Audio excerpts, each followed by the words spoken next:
아주 먼 옛날 경상도 깊은 산골짜기에 소림마을이라 불리는 작은 마을이 있었습니다. 이 마을에는 20살의 연화라는 처녀가 살고 있었습니다. 연화는 마음씨가 비단결처럼 고왔지만 덩치가 장정만하여 마을 사람들의 놀림감이 되기 일쑤였습니다. 쯧쯧, 저 덩치를 좀 보게. 저래서야 어디 시집이나 가겠나? 저러다 평생 늙은 처녀로 부모 속이나 썩이겠지. 심지어 아이들까지 연화를 보며 장사 처녀라 놀려댔습니다. 그런 말들은 비수처럼 연화의 가슴에 박혔습니다. 밤이 되면 그녀는 이불을 뒤집어 쓴 채 소리 없이 눈물을 삼키곤 했습니다. 나는 왜 이렇게 태어났을까? 수없이 되뇌었지만 답은 없었습니다. 연화의 아버지는 젊은 시절 나무를 하다 다리를 다쳐 오랫동안 병상에 누워 있었고 어머니는 홀로 자취를 하며 겨우 생계를 꾸려나갔습니다. 연화는 그런 부모님을 돕기 위해 새벽같이 일어나 자취를 돕고 저녁이면 아버지의 굳은 다리를 정성껏 주무르는 착한 딸이었습니다. 연아야, 이 못난 애비 때문에 내가 고생이 많구나. 아니에요, 아버지. 이런 게 무슨 고생이라고 그러세요? 어서 기운 차리셔야죠. 하지만 연화에게는 남들이 모르는 아주 특별한 재능이 있었습니다. 바로 세상의 모든 맛과 향을 구별하는 절대적인 미각과 후각이었습니다. 희한하구나. 똑같은 나무를 묻혀도 내 손을 거치면 맛이 이리도 깊어지니.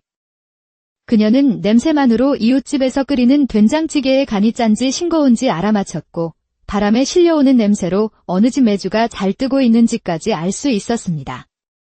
그러던 어느 날 장터에 흰 수염을 길게 늘어뜨린 한 노인이 나타났습니다. 그는 사람들의 얼굴을 유심히 살피는 관상가였습니다. 노인은 이리저리 둘러보다가 채소를 팔고 있는 연화 앞에 멈춰 섰습니다. 아가씨, 이름이 무엇이오? 연하라 하옵니다. 연아라. 이름 한번 좋구나. 사람들이야 겉모습만 보고 손가락질하겠지만 이 처자는 진흙 속에 묻힌 귀한 진주와 같은 상이로다. 주변 사람들은 콧방귀를 끼며 비웃었습니다. 허, 진주라니? 저 뚱뚱한 처녀를 보고 별소리를 다 하는군. 쯧쯧. 이마에 보배의 기운이 서려 있으니 머지않아 큰 복이 찾아올 것이오. 흙을 밟고 꽃이 피어나듯 그 꽃향기가 온 세상을 덮을 것이니라. 그때 연화의 사촌 오빠인 만식이 다가왔습니다. 관상가는 만식의 얼굴을 보자마자 표정이 굳어졌습니다. 속삭이며 아가씨, 저 사내를 조심하시오. 눈에 탐욕이 가득하고 입가에 거짓이 서려 있어. 가까운 이를 배신하여 등을 칠 상이요. 할아버지, 대낮부터 무슨 흉한 소리를 하십니까? 저는 연하의 사촌 오라비입니다.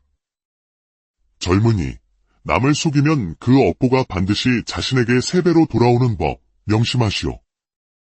연화는 어리둥절했지만 관상가의 말은 이상하게도 마음 한구석에 따뜻한 희망의 불씨를 지폈습니다. 다음 날 관상가의 예언은 현실이 되기 시작했습니다. 이웃마을 약재상 김부자가 허겁지겁 연화를 찾아왔습니다. 연화 아가씨, 어제 내게 판 그 도라지가 보통 물건이 아니더군. 그저 뒷산의 흔한 도라지일 뿐인데요. 흔한 것이라니. 이건 100년 묵은 약도라지일세. 한 뿌리만 해도 쌀 몇 섬은 받을 수 있는 보물이야. 내가 뒷산에 있는 것들을 전부 사겠네. 연화는 그날 하루 만에 큰 돈을 벌었습니다. 하지만 기쁨도 잠시, 소문을 들은 사촌 오빠 만식이 찾아와 달콤한 말로 그녀를 속였습니다. 연하야, 그 돈을 내게 맡기면 내가 장사를 해서 2배, 3배로 불려주마. 나만 믿어라. 순진한 연화는 그 말을 믿고 신고하게 번 돈을 모두 맡겼지만 며칠 뒤 만식은 돈과 함께 종적을 감추었습니다. 아이고, 멍청하긴. 덩치만 컸지 속은 어린애라니까. 저러니 사기를 당하지. 연화는 망연자실했습니다. 관상가의 예언도 잠시 품었던 희망도 모두 물거품이 된 듯 했습니다. 그녀는 결심했습니다. 혼잣말, 여기서는 안 돼. 아무리 노력해도 이곳 사람들의 손가락질에서 벗어날 수 없어. 한양으로 가자. 아무도 나를 모르는 곳에서 새로 시작하는 거야? 그날 밤, 연하는 눈물로 어머니에게 작별을 고하고 작은 보따리 하나만을 든 채 정든 소림마을을 등지고 한양으로 향했습니다. 한양의 거대함과 화려함에 압도된 것도 잠시, 연하는 가진 돈이 거의 다 떨어져 막막함에 빠졌습니다. 다행히 주막 주인의 소개로 종로의 큰 상인인 김대감 댁의 부엌하녀로 들어가게 되었습니다. 덩치는 실하군. 힘은 좀 쓰는가? 연하는 말없이 마당의 큰 쌀독을 번쩍 들어 보였습니다. 김대감은 흡족한 미소를 지었습니다. 하지만 다른 하녀들은 촌뜨기라며 연하를 무시하고 굳은 일만 떠넘겼습니다. 연하는 묵묵히 모든 것을 견뎌냈습니다. 그러던 어느 날 김대감의 노모가 원인 모를 병으로 시름시름 앓게 되었습니다. 연하는 고향에서 아버지를 위해 끓이던 대로 온갖 약초를 넣어 정성껏 약죽을 끓여 올렸습니다. 오, 이게 무슨 죽이냐? 평생 먹어본 죽 중에 으뜸이구나. 속이 따뜻해지면서 기운이 솟는 것 같아. 연하의 약죽을 며칠 드신 노모는 기적처럼 기력을 회복했습니다. 이 일로 김대감은 연하를 다시 보게 되었습니다. 내가 우리 집안의 복덩이로구나. 앞으로 우리 집 부엌은 내게 맡기겠다. 하지만 시련은 또다시 찾아왔습니다. 집안의 귀한 100년 묵은 산삼 한 뿌리가 감쪽같이 사라진 것입니다. 필시 저 뚱뚱한 계집에 지실 거야? 약초에 대해 잘 안다더니 돈 욕심에 눈이 먼 계지. 연하는 도둑으로 몰려매질을 당하고 쫓겨날 위기에 처했습니다. 그녀는 억울함에 눈물만 흘렸습니다. 아닙니다. 대감님. 저는 정말 훔치지 않았습니다. 그때 묵묵히 일만 하던 젊은 머슴 진석이 나섰습니다. 그는 평소 연하의 성실함과 착한 마음씨를 눈여겨보고 있었습니다.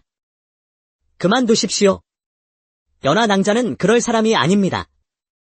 제가 며칠 전부터 안방마님께서 낯선 자와 은밀히 만나는 것을 보았습니다. 진석의 용기 있는 증언으로 조사가 다시 시작되었고 결국 범인은 도박빚에 시달리던 김대감의 아내였음이 밝혀졌습니다. 김대감은 연하에게 엎드려 사죄하며 사죄의 뜻으로 은자 30냥을 주며 그녀가 자신의 가게를 열 수 있도록 도와주었습니다. 연하야, 내가 사람을 잘못 보았다. 정말 미안하다. 이 돈으로 내 재주를 펼칠 가게를 열어보거라. 이것이 내 사죄의 표시다. 연하는 진석의 도움을 받아 종로 뒷골목의 전화 약죽집이라는 작은 가게를 열었습니다. 그녀의 죽은 맛도 맛이지만 먹고 나면 몸에 기운이 솟는다는 입소문이 퍼지면서 가게는 순식간에 문전성시를 이루었습니다. 이보시오, 주인장. 이 죽 한 그릇에 무슨 비법이라도 있는 게요. 온몸에 땀이 나면서 힘이 불끈 솟는구려. 1년 후 연하의 명성은 한성부 판윤의 귀에까지 들어갔습니다. 판윤의 아내가 몇 달째 원인 모를 두통과 무기력증으로 자리에 누워 있었기 때문입니다. 판윤의 집에 불려간 연하는 방에 들어서자마자 미세하게 비릿하고 쇠 냄새가 섞인 기운을 느꼈습니다. 혼잣말, 이 냄새는?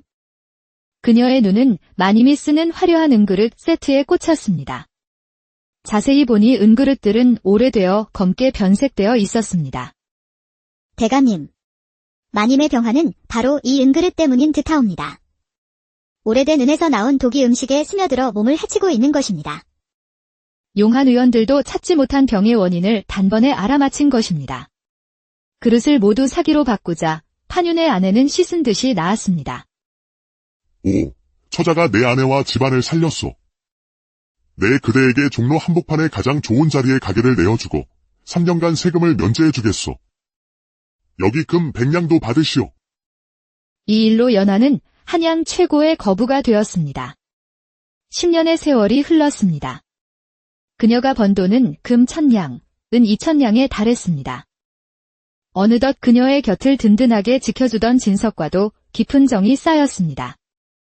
어느 달 밝은 밤, 연하는 쌓인 금은보화를 보며 고향에 계신 부모님 생각에 눈시울이 붉어졌습니다. 진석 씨, 저 고향에 다녀와야겠어요.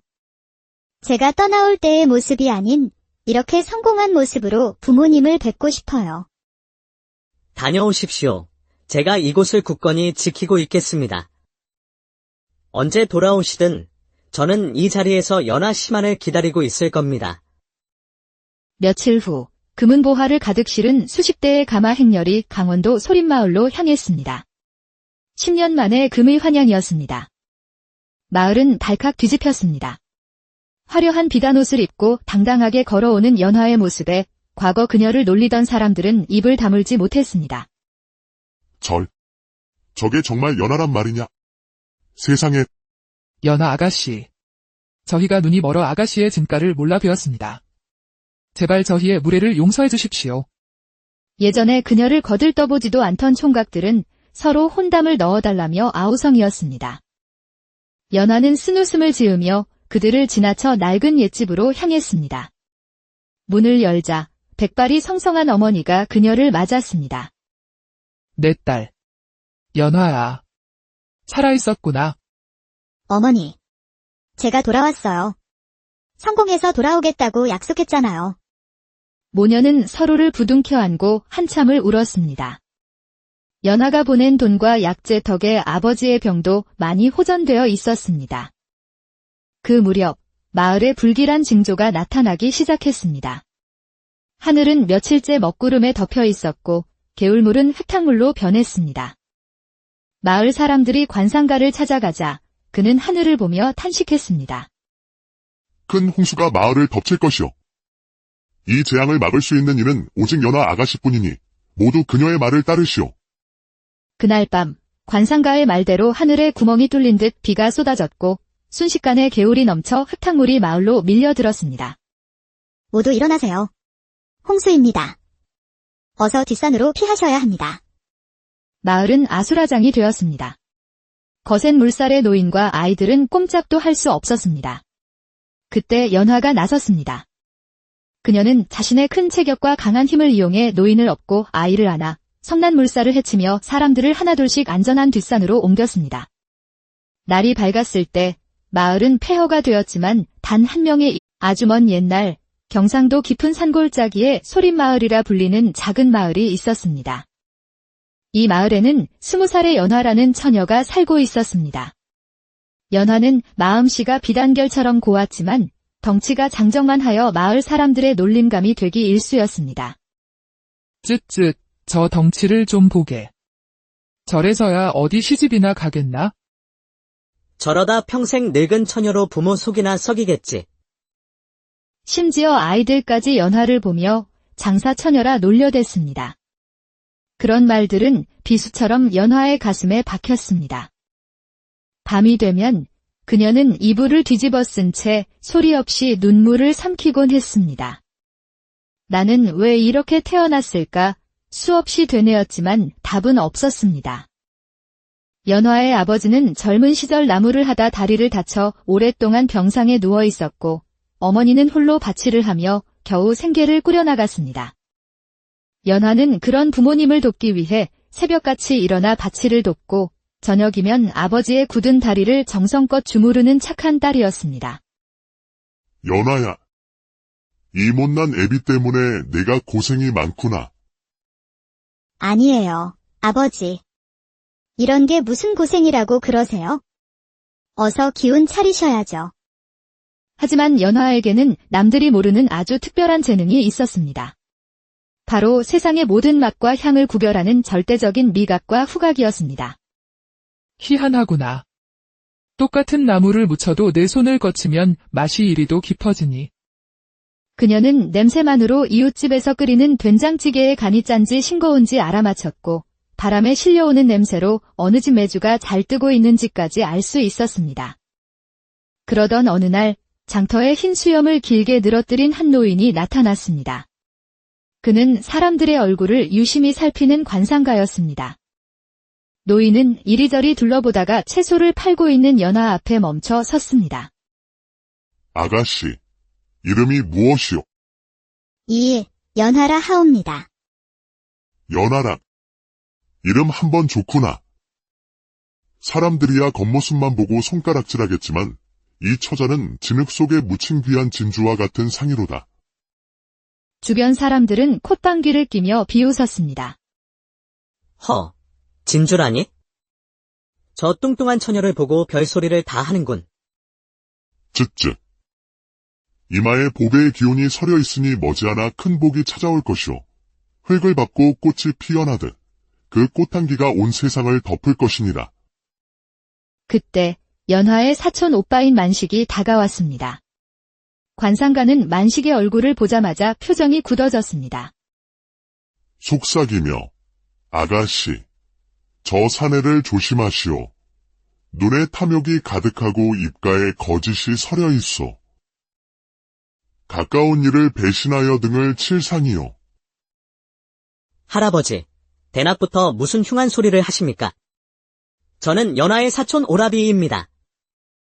젊은이, 남을 속이면 그 업보가 반드시 자신에게 3배로 돌아오는 법, 명심하시오.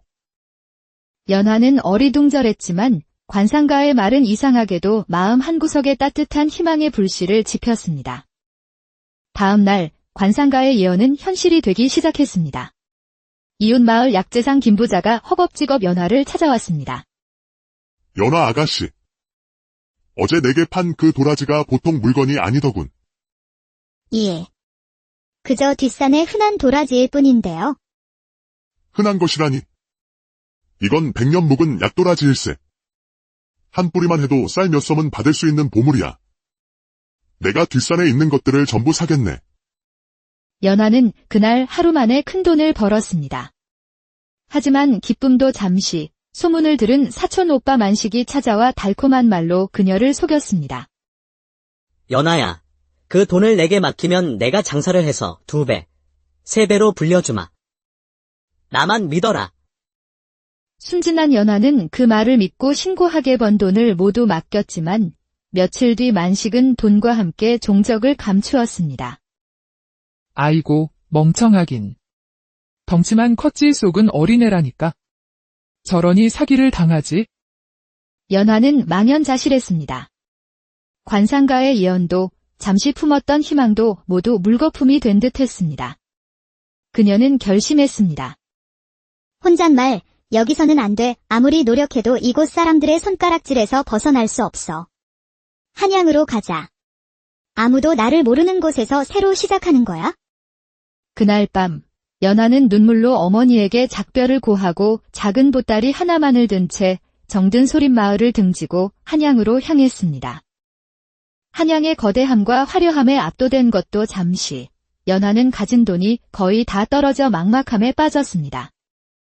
다행히 주막 주인의 소개로 종로의 큰 상인인 김대감 댁의 부엌하녀로 들어가게 되었습니다. 덩치는 실하군. 힘은 좀 쓰는가? 연화는 말없이 마당의 큰 쌀독을 번쩍 들어 보였습니다. 김대감은 흡족한 미소를 지었습니다. 하지만 다른 하녀들은 촌뜨기라며 연화를 무시하고 굳은 일만 떠넘겼습니다. 연화는 묵묵히 모든 것을 견뎌냈습니다. 그러던 어느 날 김대감의 노모가 원인 모를 병으로 시름시름 앓게 되었습니다. 연화는 고향에서 아버지를 위해 끓이던 대로 온갖 약초를 넣어 정성껏 약죽을 끓여 올렸습니다. 오, 이게 무슨 죽이냐? 평생 먹어본 죽 중에 으뜸이구나. 속이 따뜻해지면서 기운이 솟는 것 같아. 연화의 약죽을 며칠 드신 노모는 기적처럼 기력을 회복했습니다. 이 일로 김대감은 연화를 다시 보게 되었습니다. 내가 우리 집안의 복덩이로구나. 앞으로 우리 집 부엌은 내게 맡기겠다. 하지만 시련은 또다시 찾아왔습니다. 집안의 귀한 100년 묵은 산삼 한 뿌리가 감쪽같이 사라진 것입니다. 필시 저 뚱뚱한 계집에 지실 거야? 약초에 대해 잘 안다더니 돈 욕심에 눈이 먼 계지. 연화는 도둑으로 몰려매질을 당하고 쫓겨날 위기에 처했습니다. 그녀는 억울함에 눈물만 흘렸습니다. 아닙니다. 대감님. 저는 정말 훔치지 않았습니다. 그때 묵묵히 일만 하던 젊은 머슴 진석이 나섰습니다. 그는 평소 연화의 성실함과 착한 마음씨를 눈여겨보고 있었습니다. 그만두십시오. 연하 낭자는 그럴 사람이 아닙니다. 제가 며칠 전부터 안방마님께서 낯선 자와 은밀히 만나는 것을 보았습니다. 진석의 용기 있는 증언으로 조사가 다시 시작되었고 결국 범인은 도박빚에 시달리던 김대감의 아내였음이 밝혀졌습니다. 김대감은 연화에게 엎드려 사죄하며 사죄의 뜻으로 은자 30냥을 주며 그녀가 자신의 가게를 열 수 있도록 도와주었습니다. 연아야, 내가 사람을 잘못 보았다. 정말 미안하다. 이 돈으로 내 재주를 펼칠 가게를 열어보거라. 이것이 내 사죄의 표시다. 연화는 진석의 도움을 받아 종로 뒷골목의 전화 약죽집이라는 작은 가게를 열었습니다. 그녀의 죽은 맛도 맛이지만 먹고 나면 몸에 기운이 솟는다는 입소문이 퍼지면서 가게는 순식간에 문전성시를 이루었습니다. 이보시오, 주인장. 이죽 한 그릇에 무슨 비법이라도 있는 게요. 온몸에 땀이 나면서 힘이 불끈 솟는구려. 1년 후 연화의 명성은 한성부 판윤의 귀에까지 들어갔습니다.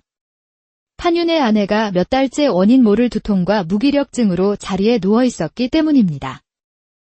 판윤의 집에 불려간 연화는 방에 들어서자마자 미세하게 비릿하고 쇠 냄새가 섞인 기운을 느꼈습니다. 혼잣말, 이 냄새는? 그녀의 눈은 마님이 쓰는 화려한 은그릇 세트에 꽂혔습니다. 자세히 보니 은그릇들은 오래되어 검게 변색되어 있었습니다. 대감님. 마님의 병화는 바로 이 은그릇 때문인 듯하옵니다. 오래된 은에서 나온 독이 음식에 스며들어 몸을 해치고 있는 것입니다. 용한 의원들도 찾지 못한 병의 원인을 단번에 알아맞힌 것입니다. 그릇을 모두 사기로 바꾸자 판윤의 아내는 씻은 듯이 나았습니다. 오, 처자가 내 아내와 집안을 살렸소. 내 그대에게 종로 한복판에 가장 좋은 자리에 가게를 내어주고 3년간 세금을 면제해주겠소. 여기 금 100냥도 받으시오. 이 일로 연화는 한양 최고의 거부가 되었습니다. 10년의 세월이 흘렀습니다. 그녀가 번 돈은 금 1000냥, 은 2000냥에 달했습니다. 어느덧 그녀의 곁을 든든하게 지켜주던 진석과도 깊은 정이 쌓였습니다. 어느 달 밝은 밤, 연화는 쌓인 금은보화를 보며 고향에 계신 부모님 생각에 눈시울이 붉어졌습니다. 진석 씨. 저 고향에 다녀와야겠어요. 제가 떠나올 때의 모습이 아닌 이렇게 성공한 모습으로 부모님을 뵙고 싶어요. 다녀오십시오. 제가 이곳을 굳건히 지키고 있겠습니다.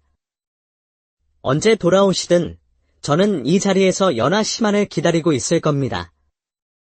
며칠 후 금은보화를 가득 실은 수십 대의 가마 행렬이 강원도 소린마을로 향했습니다. 10년 만에 금의 환양이었습니다. 마을은 발칵 뒤집혔습니다. 화려한 비단옷을 입고 당당하게 걸어오는 연화의 모습에 과거 그녀를 놀리던 사람들은 입을 다물지 못했습니다. 저게 정말 연하란 말이냐? 세상에. 연하 아가씨. 저희가 눈이 멀어 아가씨의 진가를 몰라 뵈었습니다. 제발 저희의 무례를 용서해 주십시오. 예전에 그녀를 거들떠보지도 않던 총각들은 서로 혼담을 넣어달라며 아우성이었습니다. 연화는 쓴웃음을 지으며 그들을 지나쳐 낡은 옛집으로 향했습니다. 문을 열자 백발이 성성한 어머니가 그녀를 맞았습니다. 내 딸. 연화야. 살아있었구나. 어머니. 제가 돌아왔어요. 성공해서 돌아오겠다고 약속했잖아요. 모녀는 서로를 부둥켜 안고 한참을 울었습니다. 연화가 보낸 돈과 약재 덕에 아버지의 병도 많이 호전되어 있었습니다. 그 무렵 마을에 불길한 징조가 나타나기 시작했습니다. 하늘은 며칠째 먹구름에 덮여 있었고 개울물은 흙탕물로 변했습니다.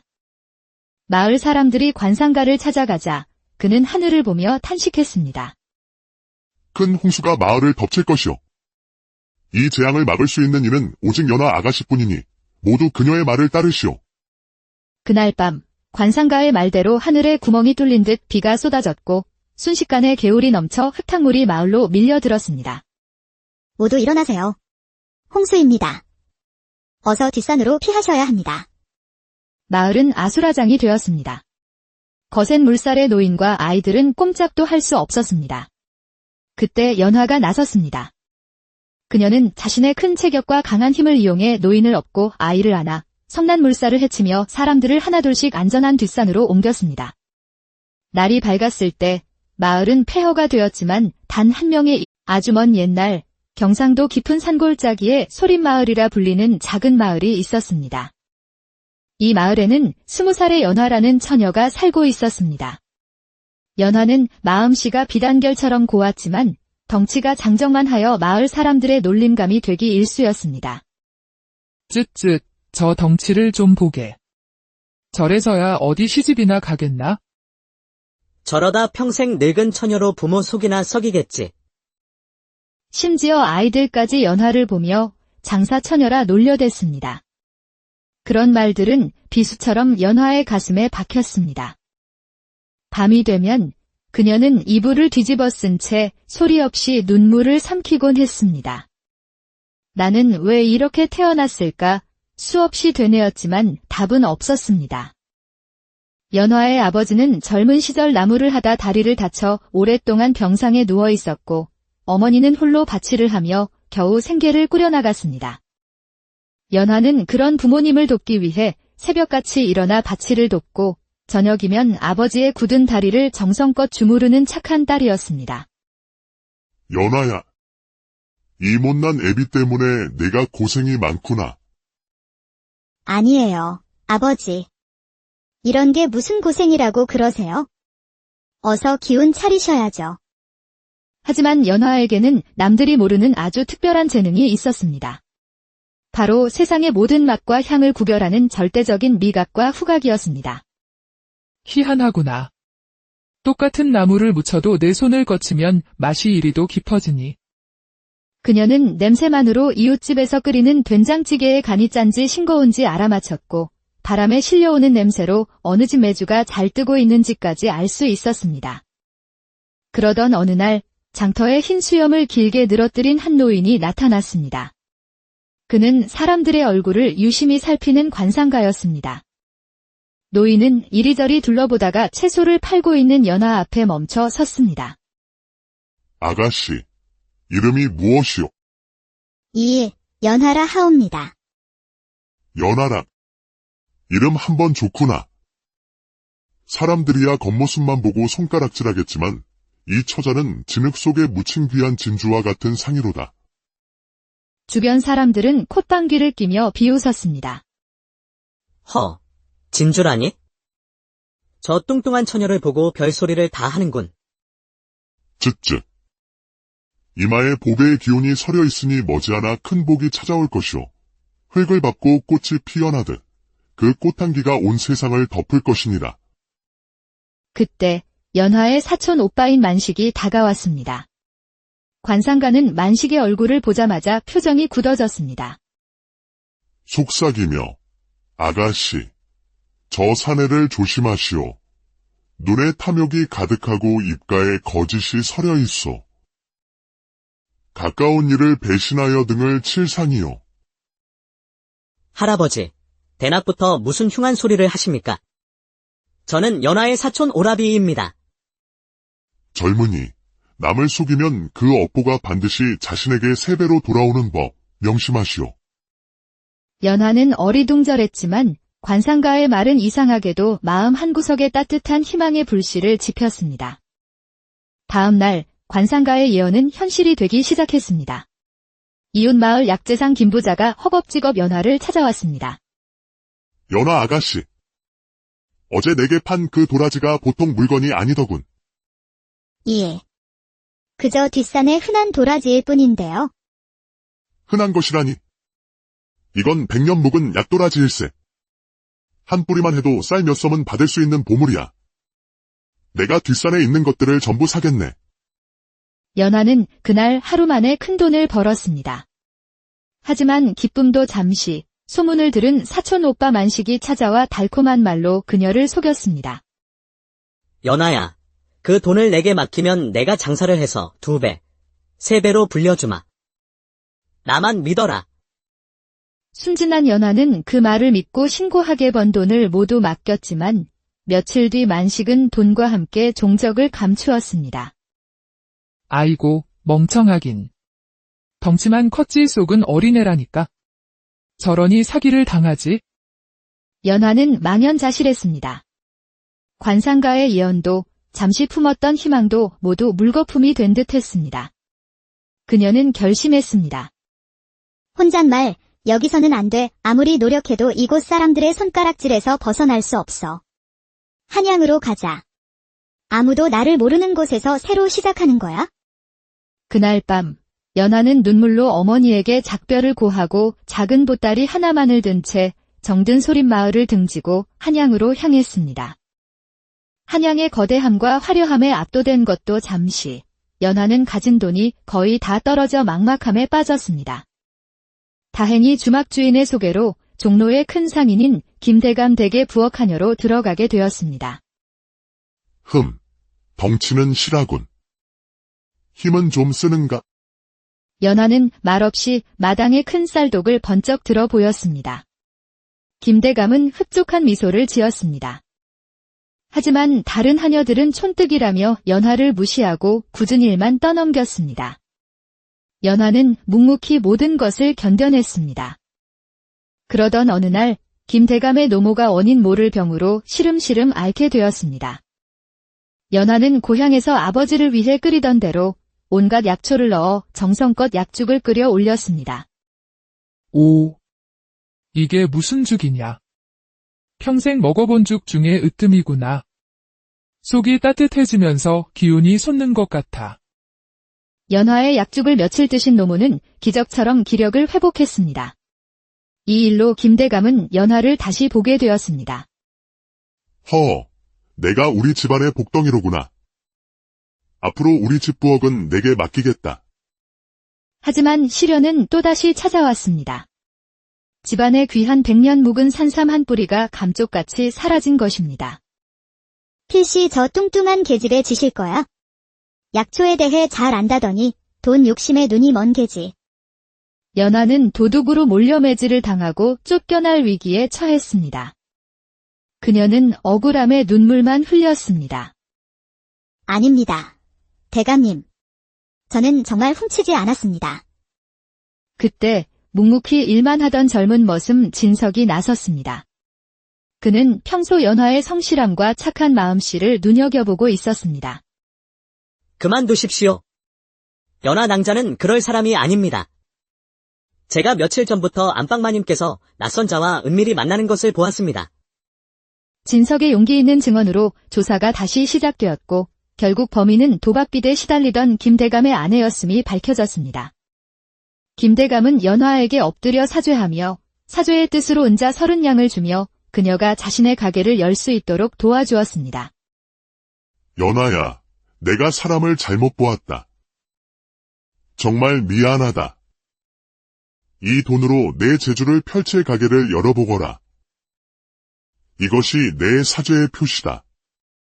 연하는 진석의 도움을 받아 종로 뒷골목의 전화 약죽집이라는 작은 가게를 열었습니다. 그녀의 죽은 맛도 맛이지만 먹고 나면 몸에 기운이 솟는다는 입소문이 퍼지면서 가게는 순식간에 문전성시를 이루었습니다. 이보시오, 주인장. 이 죽 한 그릇에 무슨 비법이라도 있는게요. 온몸에 땀이 나면서 힘이 불끈 솟는구려. 1년 후 연하의 명성은 한성부 판윤의 귀에까지 들어갔습니다. 판윤의 아내가 몇 달째 원인 모를 두통과 무기력증으로 자리에 누워 있었기 때문입니다.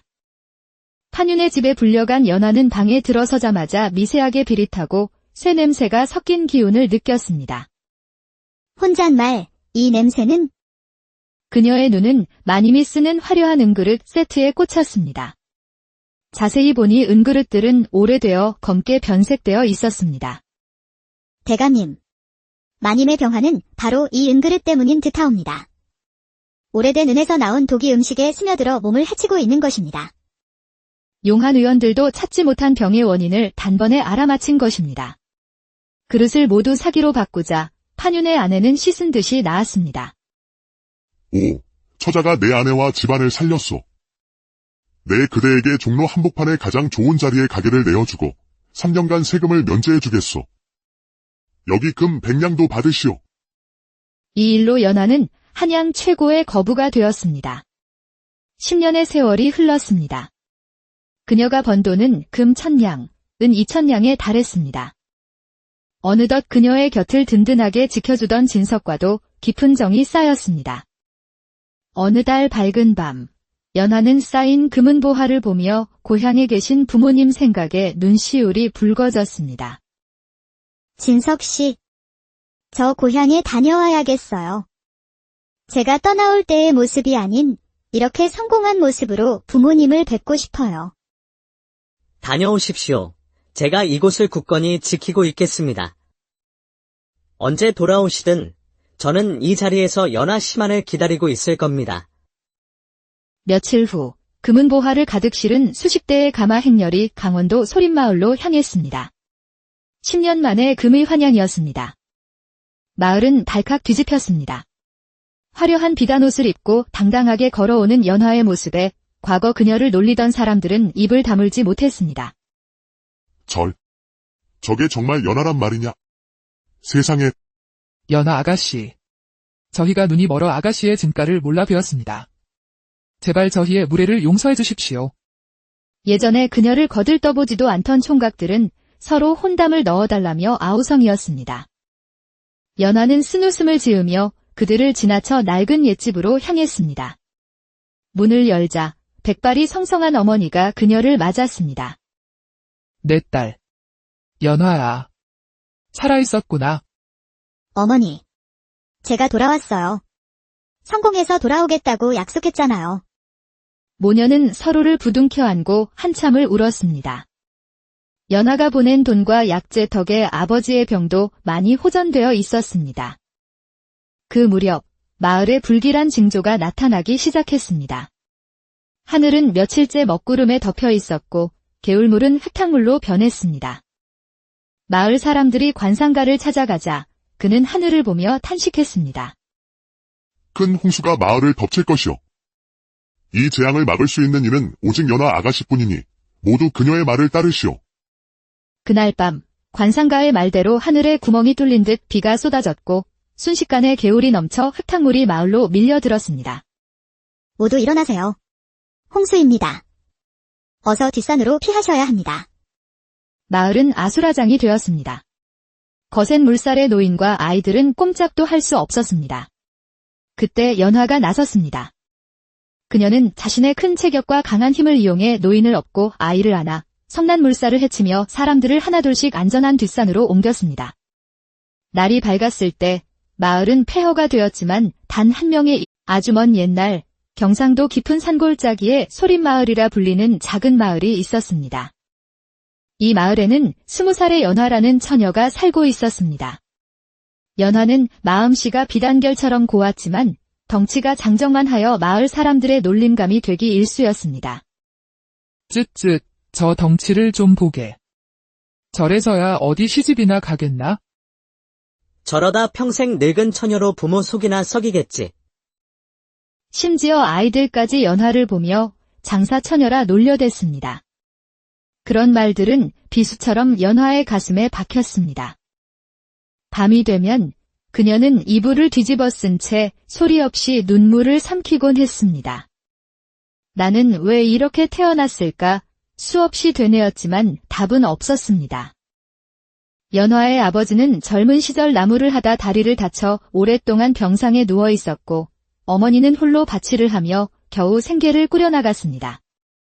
연화는 그런 부모님을 돕기 위해 새벽같이 일어나 자취를 돕고 저녁이면 아버지의 굳은 다리를 정성껏 주무르는 착한 딸이었습니다. 연하야, 이 못난 애비 때문에 내가 고생이 많구나. 아니에요, 아버지. 이런 게 무슨 고생이라고 그러세요? 어서 기운 차리셔야죠.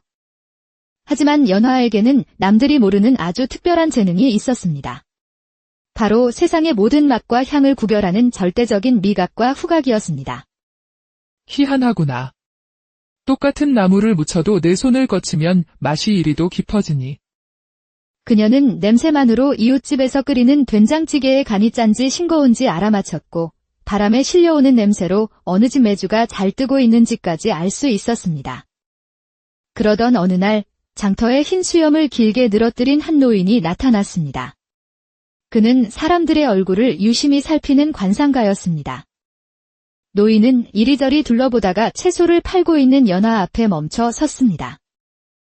아가씨, 이름이 무엇이오? 연하라 하옵니다. 연하라. 이름 한번 좋구나. 사람들이야 겉모습만 보고 손가락질하겠지만 이 처자는 진흙 속에 묻힌 귀한 진주와 같은 상이로다. 주변 사람들은 콧방귀를 끼며 비웃었습니다. 허, 진주라니? 저 뚱뚱한 처녀를 보고 별소리를 다 하는군. 쯧쯧. 이마에 보배의 기운이 서려 있으니 머지않아 큰 복이 찾아올 것이오. 흙을 밟고 꽃이 피어나듯 그 꽃향기가 온 세상을 덮을 것이니라. 그때 연화의 사촌 오빠인 만식이 다가왔습니다. 관상가는 만식의 얼굴을 보자마자 표정이 굳어졌습니다. 속삭이며 아가씨, 저 사내를 조심하시오. 눈에 탐욕이 가득하고 입가에 거짓이 서려 있어. 가까운 이를 배신하여 등을 칠 상이요. 할아버지, 대낮부터 무슨 흉한 소리를 하십니까? 저는 연하의 사촌 오라비입니다. 젊은이, 남을 속이면 그 업보가 반드시 자신에게 3배로 돌아오는 법, 명심하시오. 연화는 어리둥절했지만 관상가의 말은 이상하게도 마음 한구석에 따뜻한 희망의 불씨를 지폈습니다. 다음 날 관상가의 예언은 현실이 되기 시작했습니다. 이웃마을 약재상 김부자가 허겁지겁 연화를 찾아왔습니다. 연하 아가씨, 어제 내게 판 그 도라지가 보통 물건이 아니더군.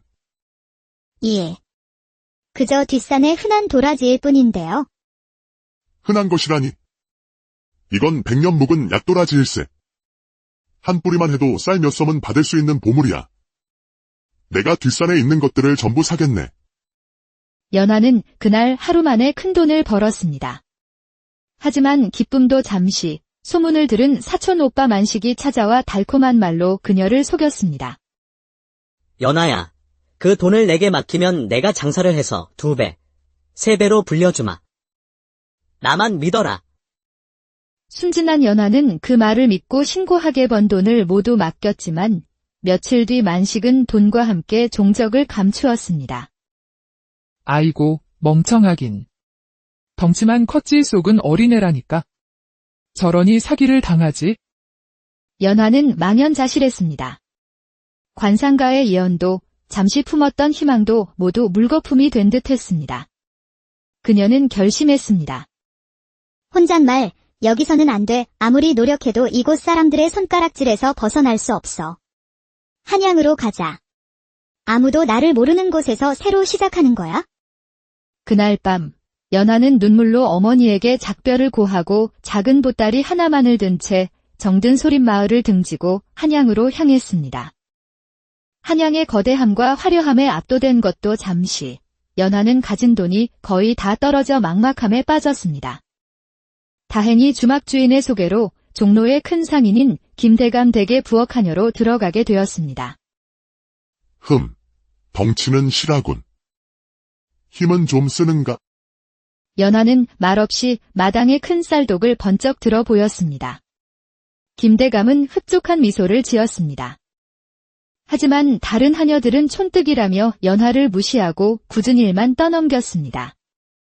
연화는 묵묵히 모든 것을 견뎌냈습니다. 그러던 어느 날 김대감의 노모가 원인 모를 병으로 시름시름 앓게 되었습니다. 연화는 고향에서 아버지를 위해 끓이던 대로 온갖 약초를 넣어 정성껏 약죽을 끓여 올렸습니다. 오, 이게 무슨 죽이냐. 평생 먹어본 죽 중에 으뜸이구나. 속이 따뜻해지면서 기운이 솟는 것 같아. 연화의 약죽을 며칠 드신 노모는 기적처럼 기력을 회복했습니다. 이 일로 김대감은 연화를 다시 보게 되었습니다. 내가 우리 집안의 복덩이로구나. 앞으로 우리 집 부엌은 내게 맡기겠다. 하지만 시련은 또다시 찾아왔습니다. 집안의 귀한 100년 묵은 산삼 한 뿌리가 감쪽같이 사라진 것입니다. 필시 저 뚱뚱한 계집에 지실 거야. 약초에 대해 잘 안다더니 돈 욕심에 눈이 먼 계지. 연하는 도둑으로 몰려 매질을 당하고 쫓겨날 위기에 처했습니다. 그녀는 억울함에 눈물만 흘렸습니다. 아닙니다. 대감님. 저는 정말 훔치지 않았습니다. 그때 묵묵히 일만 하던 젊은 머슴 진석이 나섰습니다. 그는 평소 연하의 성실함과 착한 마음씨를 눈여겨보고 있었습니다. 그만두십시오. 연하 낭자는 그럴 사람이 아닙니다. 제가 며칠 전부터 안방마님께서 낯선 자와 은밀히 만나는 것을 보았습니다. 진석의 용기 있는 증언으로 조사가 다시 시작되었고 결국 범인은 도박빚에 시달리던 김대감의 아내였음이 밝혀졌습니다. 김대감은 연화에게 엎드려 사죄하며 사죄의 뜻으로 은자 30냥을 주며 그녀가 자신의 가게를 열 수 있도록 도와주었습니다. 연아야, 내가 사람을 잘못 보았다. 정말 미안하다. 이 돈으로 내 재주를 펼칠 가게를 열어보거라. 이것이 내 사죄의 표시다. 연화는 진석의 도움을 받아 종로 뒷골목의 전화 약죽집이라는 작은 가게를 열었습니다. 그녀의 죽은 맛도 맛이지만 먹고 나면 몸의 기운이 솟는다는 입소문이 퍼지면서 가게는 순식간에 문전성시를 이루었습니다. 이보시오, 주인장. 이죽 한 그릇에 무슨 비법이라도 있는 게요. 온몸에 땀이 나면서 힘이 불끈 솟는구려. 1년 후 연화의 명성은 한성부 판윤의 귀에까지 들어갔습니다. 판윤의 아내가 몇 달째 원인 모를 두통과 무기력증으로 자리에 누워 있었기 때문입니다. 판윤의 집에 불려간 연화는 방에 들어서자마자 미세하게 비릿하고 쇠 냄새가 섞인 기운을 느꼈습니다.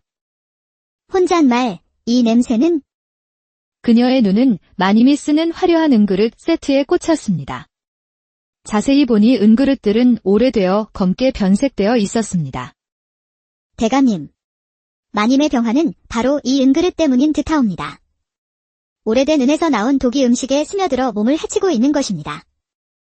용한 의원들도 찾지 못한 병의 원인을 단번에 알아맞힌 것입니다. 그릇을 모두 사기로 바꾸자 판윤의 아내는 씻은 듯이 나았습니다. 오, 처자가 내 아내와 집안을 살렸소. 내 그대에게 종로 한복판의 가장 좋은 자리에 가게를 내어주고 3년간 세금을 면제해주겠소. 여기 금 100냥도 받으시오. 이 일로 연하는 한양 최고의 거부가 되었습니다. 10년의 세월이 흘렀습니다. 그녀가 번 돈은 금 1000냥, 은 2000냥에 달했습니다. 어느덧 그녀의 곁을 든든하게 지켜주던 진석과도 깊은 정이 쌓였습니다. 어느 달 밝은 밤, 연하는 쌓인 금은보화를 보며 고향에 계신 부모님 생각에 눈시울이 붉어졌습니다. 진석 씨. 저 고향에 다녀와야겠어요. 제가 떠나올 때의 모습이 아닌 이렇게 성공한 모습으로 부모님을 뵙고 싶어요. 다녀오십시오. 제가 이곳을 굳건히 지키고 있겠습니다. 언제 돌아오시든 저는 이 자리에서 연하 씨만을 기다리고 있을 겁니다. 며칠 후 금은보화를 가득 실은 수십 대의 가마 행렬이 강원도 소린마을로 향했습니다. 10년 만에 금의 환양이었습니다. 마을은 발칵 뒤집혔습니다. 화려한 비단옷을 입고 당당하게 걸어오는 연화의 모습에 과거 그녀를 놀리던 사람들은 입을 다물지 못했습니다. 저게 정말 연하란 말이냐? 세상에. 연하 아가씨. 저희가 눈이 멀어 아가씨의 진가를 몰라 뵈었습니다. 제발 저희의 무례를 용서해 주십시오. 예전에 그녀를 거들떠보지도 않던 총각들은 서로 혼담을 넣어달라며 아우성이었습니다. 연하는 쓴웃음을 지으며 그들을 지나쳐 낡은 옛집으로 향했습니다. 문을 열자 백발이 성성한 어머니가 그녀를 맞았습니다. 내 딸. 연화야. 살아있었구나. 어머니. 제가 돌아왔어요. 성공해서 돌아오겠다고 약속했잖아요. 모녀는 서로를 부둥켜 안고 한참을 울었습니다. 연하가 보낸 돈과 약재 덕에 아버지의 병도 많이 호전되어 있었습니다. 그 무렵 마을에 불길한 징조가 나타나기 시작했습니다. 하늘은 며칠째 먹구름에 덮여 있었고 개울물은 흙탕물로 변했습니다. 마을 사람들이 관상가를 찾아가자 그는 하늘을 보며 탄식했습니다. 큰 홍수가 마을을 덮칠 것이오. 이 재앙을 막을 수 있는 이는 오직 연화 아가씨뿐이니 모두 그녀의 말을 따르시오. 그날 밤 관상가의 말대로 하늘에 구멍이 뚫린 듯 비가 쏟아졌고 순식간에 개울이 넘쳐 흙탕물이 마을로 밀려들었습니다. 모두 일어나세요. 홍수입니다. 어서 뒷산으로 피하셔야 합니다. 마을은 아수라장이 되었습니다. 거센 물살의 노인과 아이들은 꼼짝도 할 수 없었습니다. 그때 연화가 나섰습니다. 그녀는 자신의 큰 체격과 강한 힘을 이용해 노인을 업고 아이를 안아 성난 물살을 헤치며 사람들을 하나둘씩 안전한 뒷산으로 옮겼습니다. 날이 밝았을 때 마을은 폐허가 되었지만 단 한 명의 아주 먼 옛날 경상도 깊은 산골짜기에 소림마을이라 불리는 작은 마을이 있었습니다. 이 마을에는 20살의 연화라는 처녀가 살고 있었습니다. 연화는 마음씨가 비단결처럼 고왔지만 덩치가 장정만 하여 마을 사람들의 놀림감이 되기 일쑤였습니다. 쯧쯧, 저 덩치를 좀 보게. 저래서야 어디 시집이나 가겠나? 저러다 평생 늙은 처녀로 부모 속이나 썩이겠지. 심지어 아이들까지 연화를 보며 장사 처녀라 놀려댔습니다. 그런 말들은 비수처럼 연화의 가슴에 박혔습니다. 밤이 되면 그녀는 이불을 뒤집어 쓴 채 소리 없이 눈물을 삼키곤 했습니다. 나는 왜 이렇게 태어났을까? 수없이 되뇌었지만 답은 없었습니다. 연화의 아버지는 젊은 시절 나무를 하다 다리를 다쳐 오랫동안 병상에 누워 있었고 어머니는 홀로 자취를 하며 겨우 생계를 꾸려나갔습니다. 연화는 그런 부모님을 돕기 위해 새벽같이 일어나 자취를 돕고 저녁이면 아버지의 굳은 다리를 정성껏 주무르는 착한 딸이었습니다. 연화야, 이 못난 애비 때문에 내가 고생이 많구나. 아니에요, 아버지. 이런 게 무슨 고생이라고 그러세요? 어서 기운 차리셔야죠. 하지만 연화에게는 남들이 모르는 아주 특별한 재능이 있었습니다. 바로 세상의 모든 맛과 향을 구별하는 절대적인 미각과 후각이었습니다. 희한하구나. 똑같은 나무를 묻혀도 내 손을 거치면 맛이 이리도 깊어지니. 그녀는 냄새만으로 이웃집에서 끓이는 된장찌개에 간이 짠지 싱거운지 알아맞혔고 바람에 실려오는 냄새로 어느 집 메주가 잘 뜨고 있는지까지 알 수 있었습니다. 그러던 어느 날 장터에 흰 수염을 길게 늘어뜨린 한 노인이 나타났습니다. 그는 사람들의 얼굴을 유심히 살피는 관상가였습니다. 노인은 이리저리 둘러보다가 채소를 팔고 있는 연화 앞에 멈춰 섰습니다. 아가씨, 이름이 무엇이오? 연하라 하옵니다. 연하라. 이름 한번 좋구나. 사람들이야 겉모습만 보고 손가락질하겠지만 이 처자는 진흙 속에 묻힌 귀한 진주와 같은 상이로다. 주변 사람들은 콧방귀를 끼며 비웃었습니다. 허, 진주라니? 저 뚱뚱한 처녀를 보고 별소리를 다 하는군. 쯧쯧. 이마에 보배의 기운이 서려 있으니 머지않아 큰 복이 찾아올 것이오. 흙을 밟고 꽃이 피어나듯 그 꽃향기가 온 세상을 덮을 것이니라. 그때 연화의 사촌 오빠인 만식이 다가왔습니다. 관상가는 만식의 얼굴을 보자마자 표정이 굳어졌습니다. 속삭이며 아가씨, 저 사내를 조심하시오. 눈에 탐욕이 가득하고 입가에 거짓이 서려 있어. 가까운 이를 배신하여 등을 칠 상이요. 할아버지, 대낮부터 무슨 흉한 소리를 하십니까? 저는 연하의 사촌 오라비입니다. 젊은이, 남을 속이면 그 업보가 반드시 자신에게 3배로 돌아오는 법, 명심하시오. 연화는 어리둥절했지만 관상가의 말은 이상하게도 마음 한구석에 따뜻한 희망의 불씨를 지폈습니다. 다음 날 관상가의 예언은 현실이 되기 시작했습니다. 이웃마을 약재상 김부자가 허겁지겁 연화를 찾아왔습니다. 연하 아가씨, 어제 내게 판 그 도라지가 보통 물건이 아니더군. 그저 뒷산의 흔한 도라지일 뿐인데요. 흔한 것이라니. 이건 백년 묵은 약도라지일세. 한 뿌리만 해도 쌀 몇 섬은 받을 수 있는 보물이야.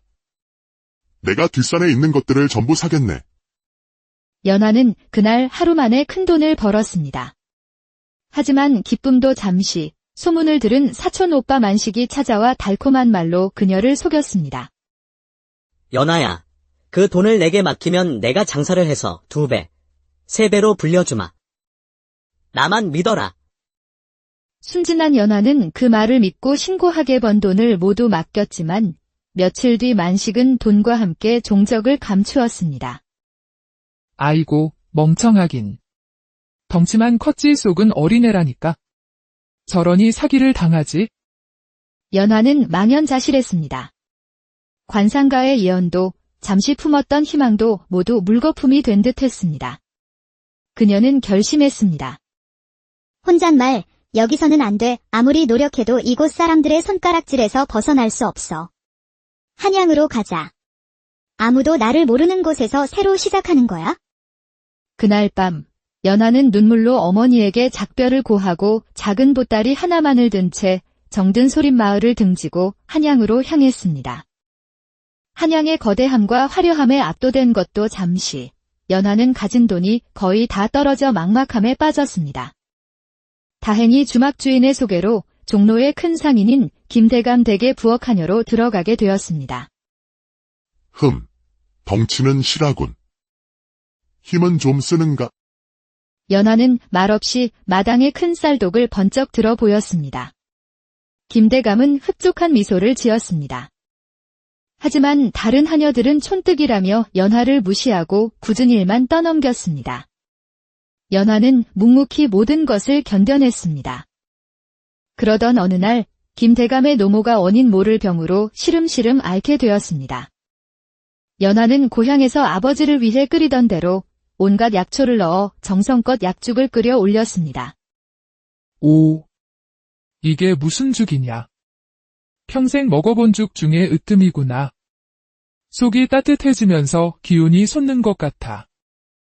연하의 약죽을 며칠 드신 노모는 기적처럼 기력을 회복했습니다.